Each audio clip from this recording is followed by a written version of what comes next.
All right, it feels like I have not recorded in a long time. A lot of the recent recording has been time lapses, things of that sort, but the shop is getting close to being done.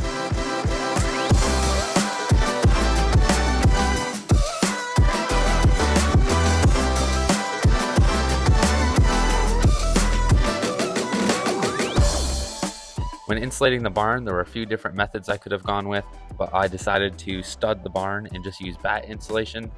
For the price, it was kind of the best R value that I got versus going with spray foam, which is a lot more expensive.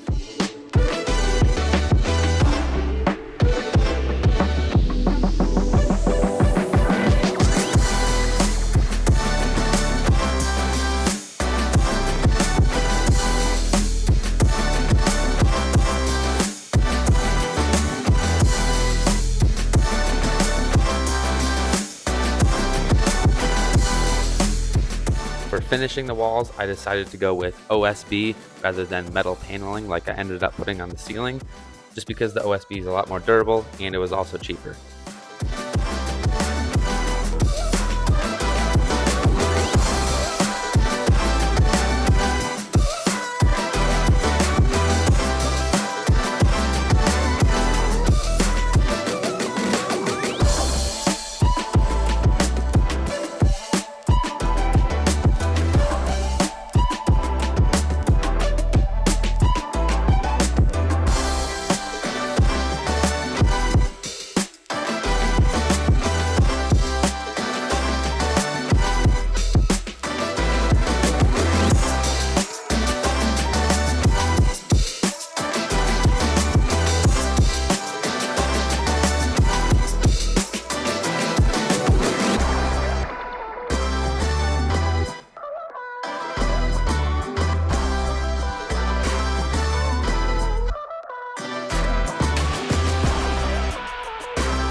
After the metal paneling went up on the ceiling, we blew in cellulose insulation in the attic. Again, that was kind of the best value for the R value that you get.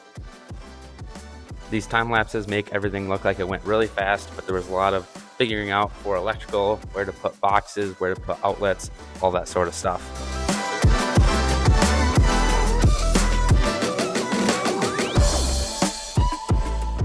We've got a big mess out front here right now, but garage door is all trimmed out and done. I'm gonna head in here and kind of show you around, and I think this is going to be the end of this shop build video. I have no clue how long it's going to be. It's been a long time since I put a video out, just because I've been working on this and I haven't done any car work in the past months. Here's my old toolbox. I did end up buying a new toolbox setup. We will go over that in a minute, but this is what the shop is looking like right now. On the inside over here, we've got all of our electrical stuff. We've got a little slop sink that we put in that we got to finish up yet. Here's where our water comes in. Down here where it can drain, we got a faucet outside right there, and this plastic runs all the way to the back, and there's another faucet out back there. Another recent purchase was this McGraw air compressor from Harbor Freight. Air hose, a reel. Obviously I need an air compressor for using a little air gun and for inflating tires, so I bought that. Put up this tire rack. I got a few more of those I got to put up. I've got these shelves that I built, and I definitely plan on building more of these. I love how they turned out. They're going to be mostly just for part storage. You can see the start of it up there, but I have yet to actually unload any of my parts from the box truck sitting out back here. So shelves, more will be built, like I said. We've got our cats. Last time these cats were probably on video, they were probably very little. This is Dude. He's, I don't know how old he is now, a couple months at least. And then his sister, Broen, we just call her Bro. Both very nice cats. Very needy cats. See if you can get up there. Not getting an effort in this morning. And then we got our hoist. I bought this hoist from a shop that was upgrading. It's a 1999 rotary hoist. So it's pretty old. As you can tell, I found a blue spray paint that did not match. I got another one I'm gonna try, see if that matches any better, and just make it look a little bit nicer. But I did a bunch of wire wheeling on this thing. It does work, it's all set up.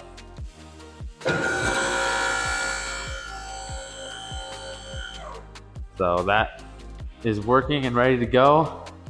I've yet to put a car on it, so I'll probably do that in this video.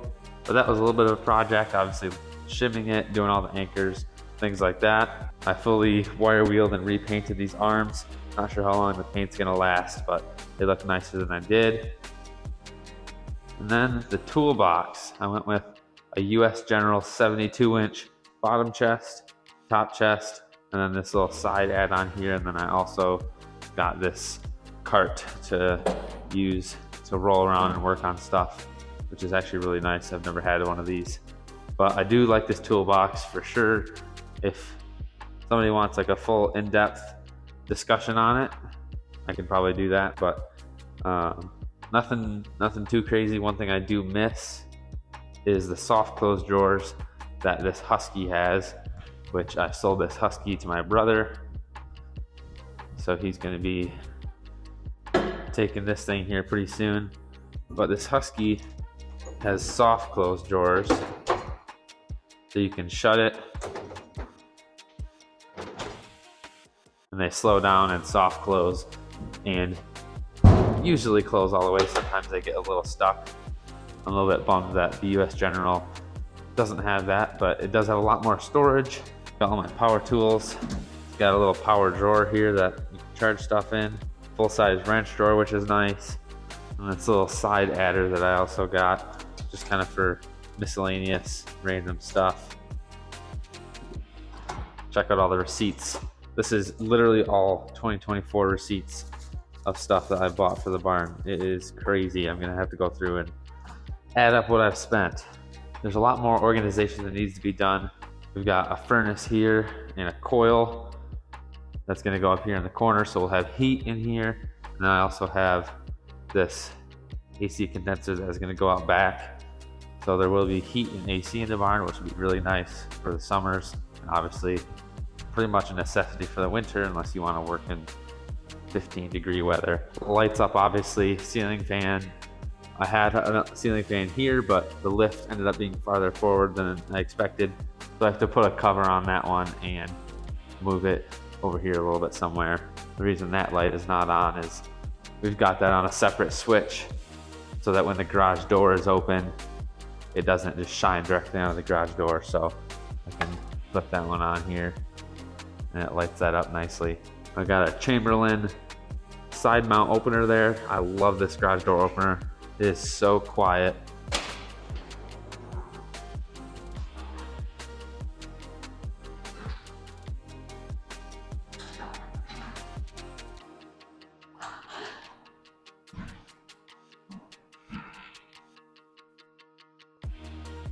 So yeah, nice and quiet. That's why I said like that light is on a separate switch over there above the garage door so that it can be off and not just shining on the garage door.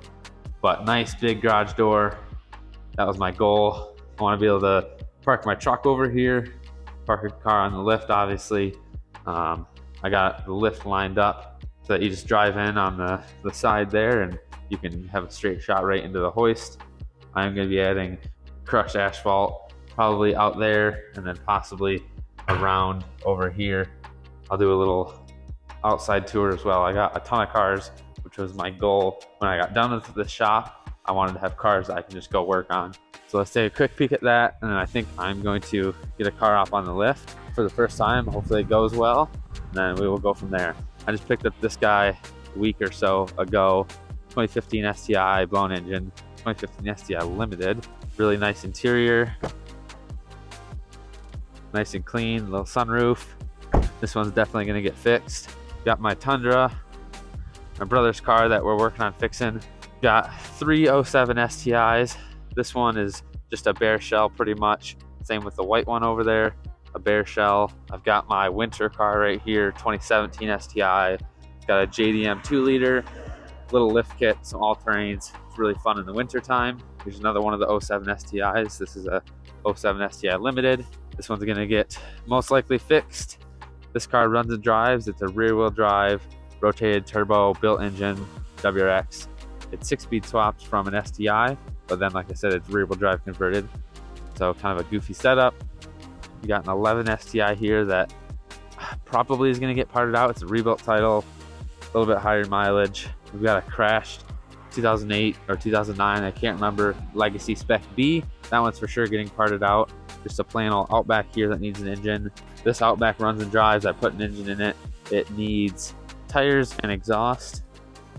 You just like to follow me around everywhere, don't you, buddy? So this one's gonna be for sale here pretty soon. This car has been mine for a long time. This is it runs, but it's really rusty, so it's probably gonna be a donor in terms of an engine and a few other parts. You're so needy. You got anything to say, buddy? Dude, you're fine. So plenty of cars to work on. Here's the box truck that's got a bunch of parts in it. Lots of stuff going on. We got outdoor lights on the shop. What's up, bro? So lots of work's been done. All the time lapses should be in this video. I'll try and make this video entertaining. This was quite the project for me. Pretty much everything here was done by me and my dad. He was a huge help. I wouldn't be able to do a lot of the stuff that I did without him. It cost a lot of money to do this. This is all money that I've had saved up because I knew this was coming to the point where I would need to get my own shop. So we're gonna start working in here, getting some more videos out, more Subaru content, maybe some more exciting stuff. I don't really know what the plan is as of now. But let's throw a car up on the lift, see how it works, make sure it doesn't tip over on us. I sure hope it doesn't. And then we'll end out this video.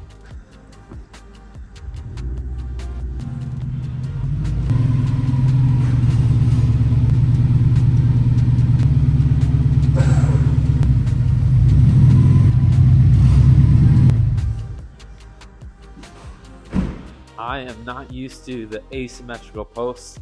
It is what I wanted, but my dad's lift is a symmetrical hoist. And so this is very for me.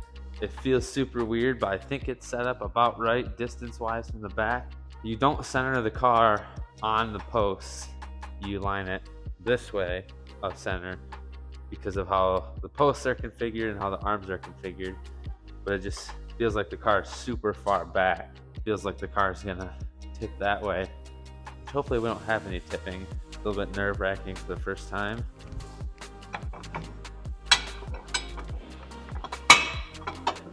I also am gonna have to learn this style of arm because I'm used to the pads also. These are like these flip-up style things. It's just different than what I'm used to, for sure. So it's just gonna be a learning process.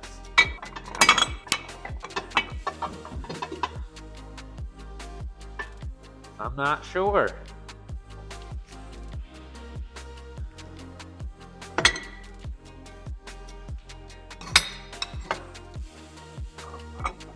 All right, let's give her a whirl.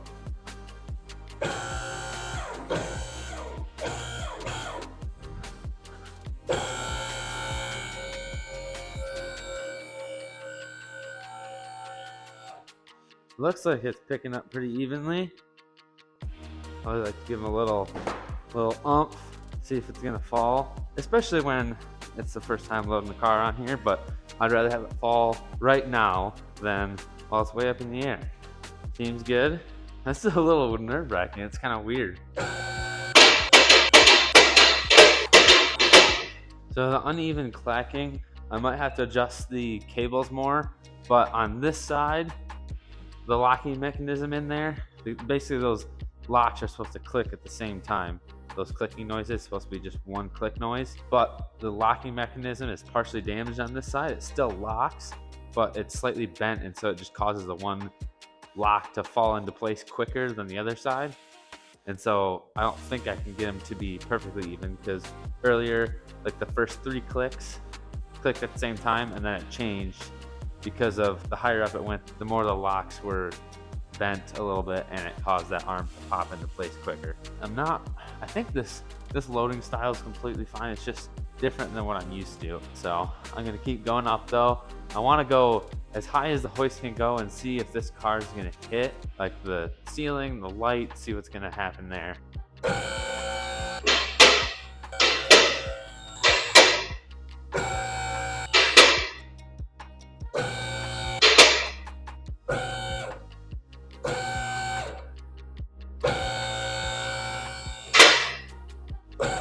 All right, that's as high as it will go. I don't know why it's tweaking me out. It's kind of weird. I'll show you how far off center it feels, but I think it's loaded up correctly. Neither, like the arms are pretty evenly, like there's no, one of them's not really farther extended, the other one's, I guess I don't even know what I'm trying to say. So if I stand in line here, you can see how much farther of the rear of the vehicle is behind the post, but that's how it's supposed to be because of how the posts are oriented. And like I was saying, like this arm is, you know, extended out a little bit. This one's not really extended, but maybe it could go a little bit farther forward. But I also did measure, they're supposed to have a floor plate here, like new rotary lifts come with a floor plate that you can bolt down. You know, they have measurements that you bolt it down to, and you can just pull the vehicle right onto that plate. If it's a bigger wheelbase, you pull it right in front of the plate. Smaller wheelbase, you pull it behind the plate. And I measured, and this would be sitting on the plate, which I would consider this probably a normal wheelbase vehicle. Looks like we would clear that light, which is nice. We're not anywhere close with a car to hitting up top. I'd say it's kind of hard to see, but we got a couple feet at least before we would hit the top. It's plenty high to work on. I can walk completely underneath this thing without bending down or anything, which is really nice. Happy with it so far for sure. It is going to be getting used to trusting that this thing isn't going to move.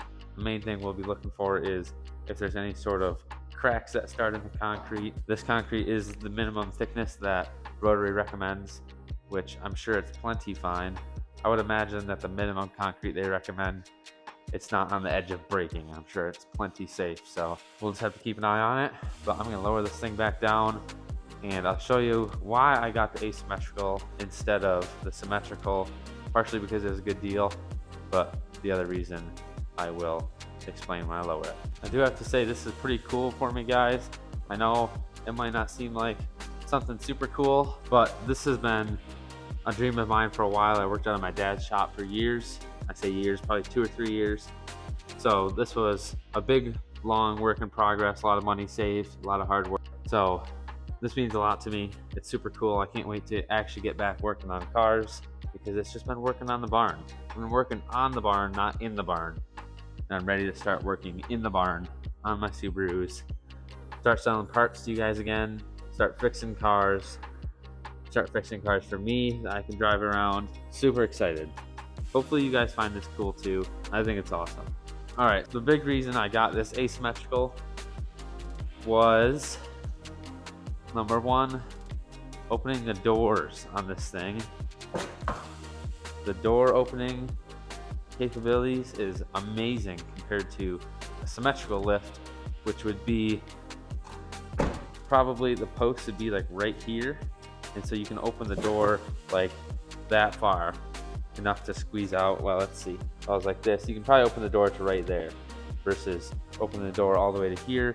Most of what I work on is just these smaller vehicles, the Subarus, so this is going to be a big help for me getting out of vehicles. Like if I'm pulling a transmission, I gotta work on the shifter here, or I'm wiring some gauges and things like that. That's a big help. The other reason is I'm able to have the posts farther forward, because I was kind of, I really wanted the posts here, but we would have had to cut the floor drain out and re-pour this. It would have just been a lot of work, but I was able to put the posts all the way up here and still have, well, let's see, we can get the tape measure out. I'm guessing about 6 foot. So from my toolbox roughly to the front of the car, yeah, it's about 6 foot. So we're able to have the post farther forward than we thought. Like I said, we had to move that ceiling fan, and I did have to move, that was originally the power right there for the hoist, and I had to move it there because I didn't want to run it exposed all the way across.